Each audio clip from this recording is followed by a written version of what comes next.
Здравейте на всички! Днешното видео е на тема риболовни предизвикателства и уроци. Видеото е разделено на две части, в която първата част имаме предизвикателство, а втората част уроци към уроци, които ще помогнат на някои начинаещи колеги. Абонирайте се за канала, лайкнете видеото, коментирайте. Дано да ви бъде интересно, стараем се да бъде така. Доста сме очаровани, когато гледате видеото и особено пишете коментари.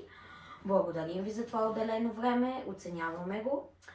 Нека да започнем. Ще говорим, в първа точка ще говорим за митове и истини. Ще разбиваме някои митове, всеки от нас ще се редуваме, като единия казва митове, другия и разсъждава, както накрая и ще прочетем правилният отговор. Нека да започнем с първият мит, който ще го задам към колегата. Първият мит е: рибите не кълват, ако си сложиш парфюм на ръцете. Никой умен колега няма да си сложи парфюм на ръцете преди да отиде на риболов. Защото после да пипа рибата, ако я вземе за консумиране, тя ще наише на парфюм. Да, но в момента мита е: можеш ли да ловиш риба, ако си сложиш парфюм на ръцете? Ще ловиш ли? Не знам, не съм пробвал.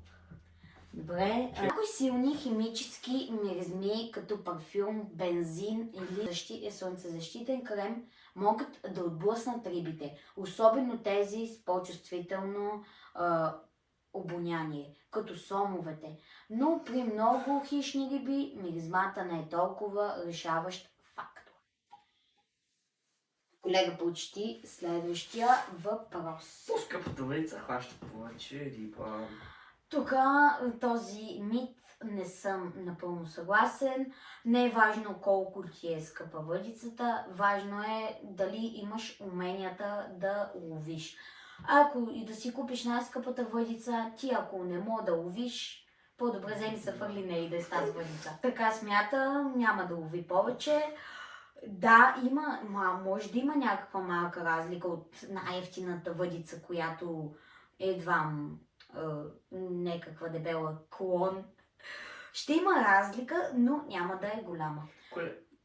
Колега, за мен най-важното нещо е макарата. Защото тя върши най-голямото действие. Добре, айде колега да прочетеш първо. А по-скъпата въдица хваща повече риби. Мит. Скъпата въдица може да е по-лека, по-здрава и по-чувствителна, но не гарантира повече лов. Умението на риболовеца е далеч по-важно от цената на оборудването. Да, най-доброто време за риболов е сутринта. Да, защото най-доброто време за риболов сутринта е от 5:30 до 10 часа. Още когато не е толкова напекло да стане топло. Защото излизат да се хранят рибите сутрин. Като например хищните риби щука костурат, и той се храни.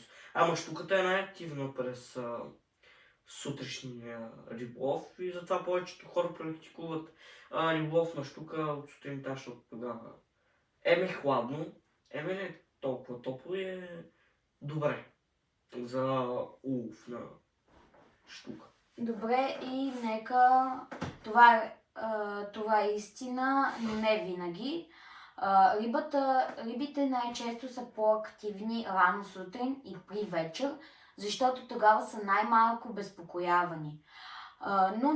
Но някои видове, като сома, са по-активни нощем, а други могат да кълват по всяко време, ако условията са добри. Ако си шумен на брега, рибите ще избягат. Да, това е истина. Рибите когато ловиш, трябва да си максимално тих, всеки шум може да попречи на улова и да прогони рибите. Така аз разсъждавам. Ако си шумен на брега, рибите ще избягат. Истина, но зависи. При плитки води и спокойни условия рибата може да се изплаши от резки звуци и вибрации, но в по-дълбока вода или при силно течение шумът от брегът почти не влияе. Следващия мит е колкото по-дълго държиш рибата във водата, толкова по-голяма става. Забавен мит. Добре, ти значи ако я фана днеска и я държа 2 чаша, колко голямо ще стане? Може да стане 10 кила. Не се знае, ако фаниш едно, му остане 10. Пробвайте. То няма смисъл от отговор. Шести мит. Риболовът на дъжд е загуба на време. Зависи, тук не е напълно вярно, но не е и грешно, защото зависи от интензивността на дъжда. Ако е доста силен, може да предизвика вълни и повечето някои видове риби може да се активират, но някои ще се скрият и ще се бъдат по-оплашени и не мисля, че ще кълват. Но казват, че при грамотевици сомовете излизат и стават активни. Това може... Не знам, но нека колегата да прочете правилно това. Аз може да добавя. Помниш ли, колега, миналата година на Батак, състезанието на Шаран, беше дъждовно време. Да. Колко сектора фанаха? Към 5 сектора фанаха риба и какво като е дъждо? Добре, да, има някакъв. Има разлика. Хищните риби, да. Ама мирните. Добре, колега, почти правилното. Шесто, нали? Мит. В действителност лек дъжд може дори да подобри риболова, защото охлажда водата в горещите дни и кара насекомите да падат във водата, което привличат рибите, но при силен дъжд и буря активността на рибите може да намалее. Да, както и аз казах. Добре, следващият мит е: рибите виждат цвета на примамката. Да, сигурно. Със сигурност я вижда, щом има разлика между цветовете и щом има различни цветове примамки, няма как да не я виждат. Както и опит, който тук малко добавям към колегата. Опита, различните цветове са за различните метеорологични условия и с това няма как да не ги виждат. Със сигурност виждат. Не сме риби, не може да ви кажем. Истина, различните видове риби виждат цветовете по различен начин. В плитки води цветът наистина има значение, но в дълбоки или мътна вода вибрациите и движението на примамката. Почти следващия. Пълнолунието прави рибата по-активна. Тук по време на пълнолуние не съм ловил риба и не мога да ви кажа. Ако колегата е ловил, може и той да ви добави нещо. Пълнолуние е пълна луна, която по-осветява водоемът и според мен рибите стават по-активни. Може да има някаква енергия, която ги... но тук от мой личен опит не мога да ви кажа, но нека колегата да прочете правилният отговор, да се уверим. Пълнолунието прави рибите по-активни. Лунните фази влияят на приливите и отливите, което може да повлияе на рибите, особено в соленоводни води, в сладководни водоеми. Ефектът не е толкова силен, но някои риби вярват, че пълнолунието прави рибите по-спокойни. Деветия мит: по-големите куки хващат по-големи риби. Трябва. И 8 номер кука мога фане е така риба. Първи номер кука мога фане таква си риба. Да, може, но има си малка същинска разлика, защото сега ако сложиш такава голяма кука, примерно кой си там номер, не мога да хванеш мъничка риба. И би трябвало по-големата кука е за по-голямата риба. Всяка кука си има... Всяка кука си има Всеки приложение. номер си има определение за коя риба ще въздейства. Да, нека и отговора. По-големите куки хващат по-големи риби. Мит. Размерът на куките трябва да бъде съобразен с рибата, която се опитваш да ловиш. Ако използваш твърде голяма кука за малка риба, тя не може да я захапе. А ако използваш твърде малка кука за голяма риба, тя може да не задържи рибата добре. Най-добре е да подбереш правилния размер куки спрямо вида Риба и на вид стръв. рибата. Хлябът е универсална стръв и работи навсякъде. Това може да кажа, че е 50 на 50. По принцип аз съм хващал риба на хляб, но не винаги работи. Хищната риба няма как да се хване. Хищната риба, да, напълно няма как да се хване, ама да ви кажа, върви си повече към мит. Колега, прочети отговора. Мит. Хлябът може да бъде добра примамка, но не е универсално. Различните риби имат различни предпочитания. Някои риби, като шаран или каракуда, може да се хванат на хляб, но хищни риби, като щука или сом, предпочитат други видове стръв, като рибен плът или живи примамки или осолени риби. Да, Зърно. това беше от първата част. Преминаваме към втората част, която ни е кратък и полезен урок За на зрителите. зрителите. Първо съм аз. Как да изберем правилната примамка за различни риби? Отговор. Избор на примамка зависи от вида на рибата, която искаш да ловиш. Например, за хищни риби, като щука, може да се използва воблер или жива стръв. Като малки риби, за мирни риби, като шаран, използвате царевица, топчета или хляб. За сомове използвайте по-тежки примамки, като рибни парчета или дори голям черен. Съвет. При избор примамката винаги съобразявайте размера на рибата и условието на водата. Втория е как да хвърляме по-прецизно. Отговорът може да бъде: за да хвърляме по-прецизно, важно е да задържиш въдицата с две ръце, стабилно.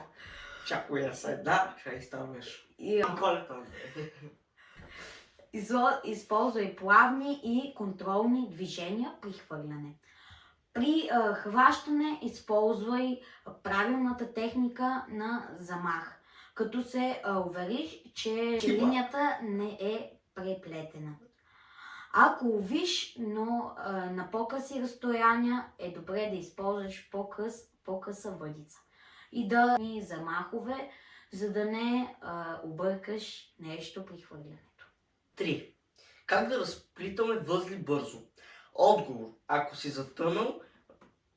си затънал в оплетено влакно, бъди търпелив, леко разплитай възлите с пръсти и малка игла или пинцета, за да извадиш възлите.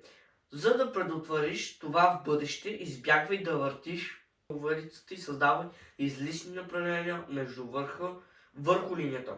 Ако се оплетете много, може да премахнете част от влакното и да сложите много благодарение на ножицата.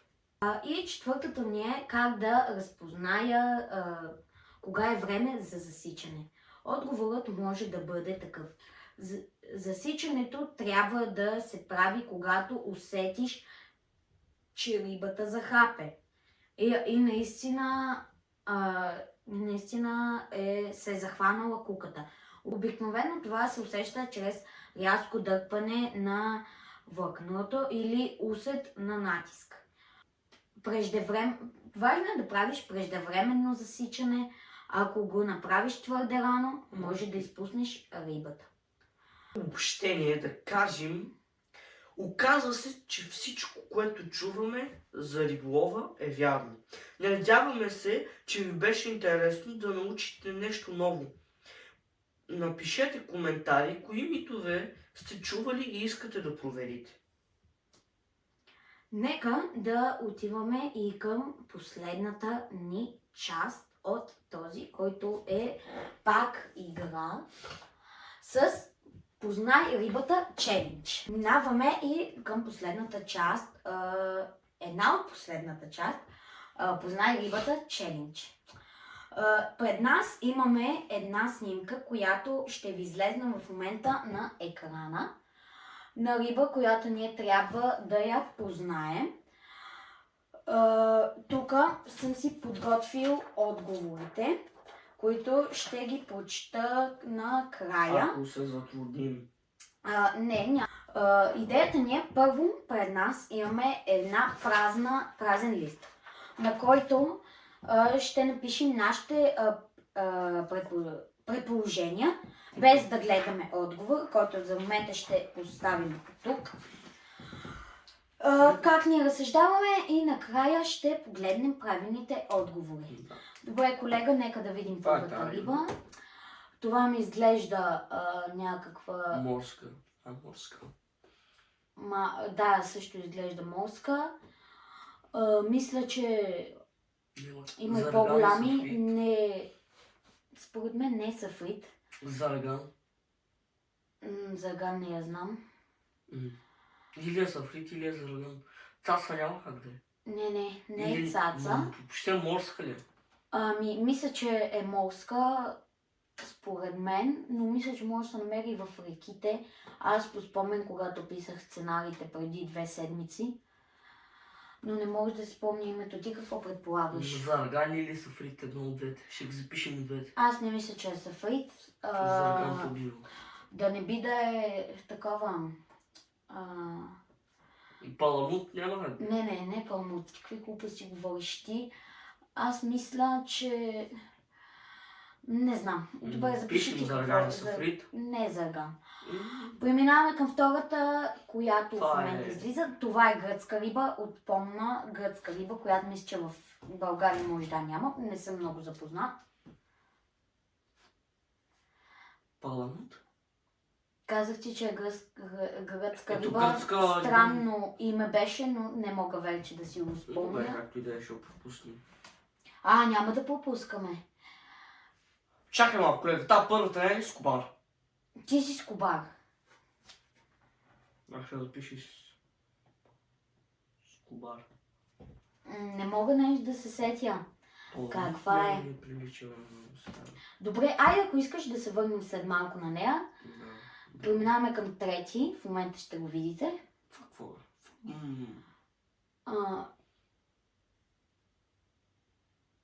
Това знаеш, че много ми прилича на тази. Сега не мога да се сетя името. Скобар. Бабушка? Това е голяма риба. Помня, когато слагах снимките, голяма риба е. Пъстърва? Не е пъстърва. Пъстървата е по друг начин. Дъгова пъстърва? Или американ? Не е пъстърва. Мисля около бяла риба.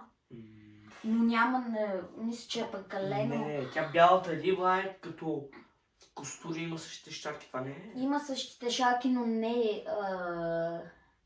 не се справяме много в тази игра. Нищо, че аз го писах сценария, ама... Какво може да е според теб? Скобар. Не е скобар. Не съм сложил такива. Аз си го спомням какво слагах, но не помня името на рибата. Добре, дай измеш.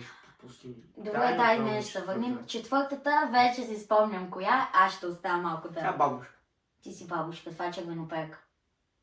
Да.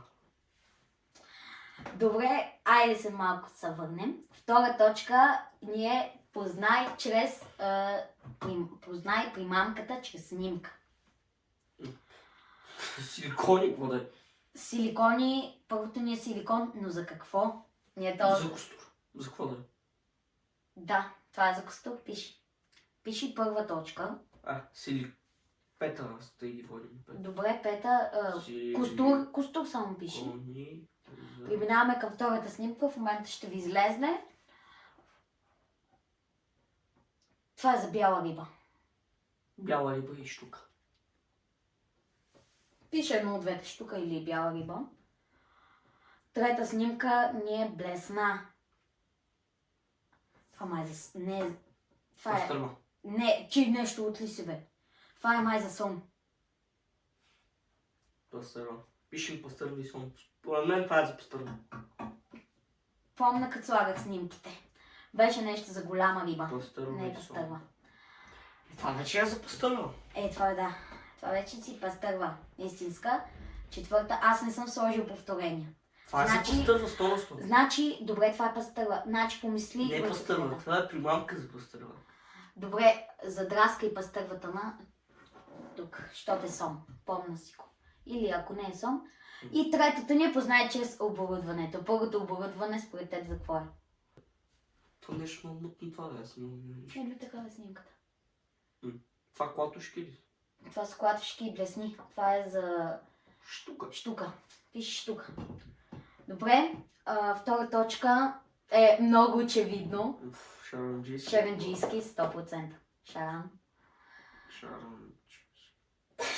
Шоколадица съм сложил. Това е за... Штука. Не, Пастърва. това е пастърва. 100% пастърва. И Пастърва, а за последното това мисля, че е за бяла риба. штука може да свърши. Не. Добре, Бяла пише. риба, пише бяла риба. И се връщаме на последните две картинки, които не можехме да Каква възприемем. е? Тази е гръцка риба. То ясно, че е гръцка. Ти колко пъти го повторя? Това е лаврак. Пише лавраке. Лавраке. Дойде ми на ума, това е лаврак. На трето е лаврак. А то това е морска риба пак. Лаврак. Морска де? Лаврак и второто... Много беше трудно името.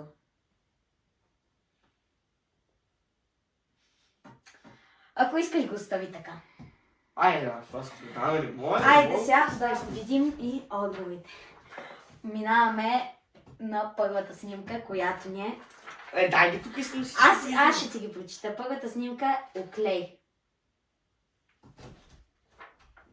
Грешен отговор. Добре, мамо, става. Той изгледа като зарекан. Влахос. Какво? Влахос е втората. Влахос е, бая. Гръцка риба. Третото е лаврак. Да, добре. Аз ти казах. Четвъртата е червеноперка. Да. Браво, познахме Силикони ги. за клад. Така, силикони. Първото е за костур. Да. Второто е за бяла риба. Добре има. Третото е за сон. Да. Какво ти казах? Четвъртата е за пастърва. 8. Четвърто, да. Осмо е за пастърва. Разходи. Браво. И сега, чакай да само Девето слушам. штука, слушам думата. Добре. Чакай само да идем до там. Штука. Шаран. Пастърва. Шаран. Кефал. Кой да взе, че е кефал? Върни, искам да го видя. Това е кефал, да. Да беше умен. Не си Колко научил са това. познали? 1, 2, 3, 4, Чакай се да видим. Колко точки. Тук имаме 0, 0, 1, 1.